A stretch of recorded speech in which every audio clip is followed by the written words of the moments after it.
Hey everybody, I want to show you what we're doing tonight, but I also want to show you this recipe because this would be excellent for Thanksgiving or your holiday meals.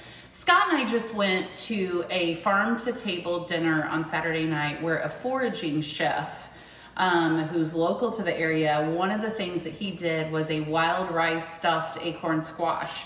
And so we have a wild rice acorn squash on eatrealamerica.com.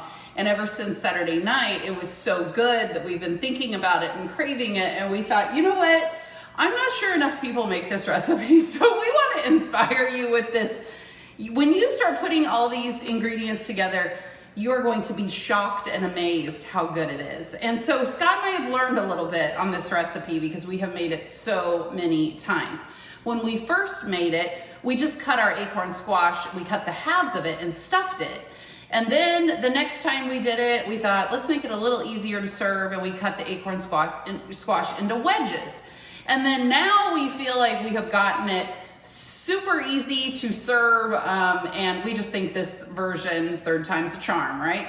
That this version works a lot better. So the very first thing that you do, because it takes a little bit longer to cook wild rice, is I cooked some wild rice, 1.5 cups of wild rice with some broth, oregano, salt, and pepper. And so when that is done and the water is all absorbed, you just kind of let it sit there and be warm. So that's what we have right here. So then the next thing that we did is we took, it calls for 2 acorn squash. We had 2 different varieties, so whatever acorn squash you like. So you cut the ends off, cut it in half, get those seeds out, and then slice it into about 2-inch long pieces that are about 1/4 of an inch thick. And then we tossed it with some garlic.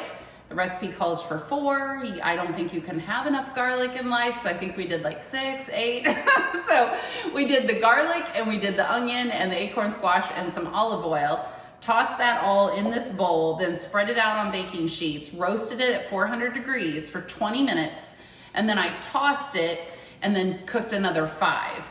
And that way it kind of browns evenly. And now we like ours nice and brown and nice and crispy. Now while all that was in the oven, I toasted some pecans and I sliced some green onions. I had 2 pretty large green onions, so I did 2. And so now we are going to put it all together. And then what we're gonna do is spread it in a 9x13 dish just to make it easier to serve. So the first thing that we're gonna do is we're gonna put all the acorn squash and the onion and the garlic that we roasted. So that's all gonna go in the bowl. And so this is going to serve quite a bit, which is why it is perfect for your holiday table. So then we're going to add all the wild rice.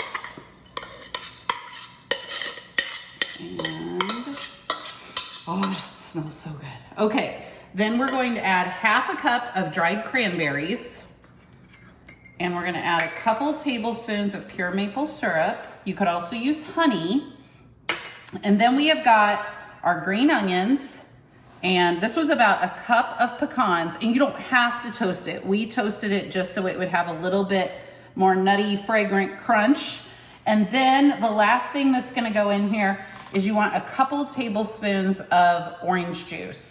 Okay, so I normally buy clementines, and so I'm gonna go ahead and include the juice from both of the oranges, but kind of your personal preference on, as long as you get a couple tablespoons of orange juice in there, then you're gonna stir it all together.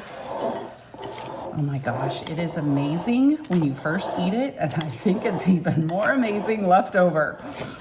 It would be something that you could eat on. It doesn't have to be a holiday thing. It's so good. It could be just something that you eat on all week. Okay, so when you get everything nice and combined, now you could serve it just like this right away.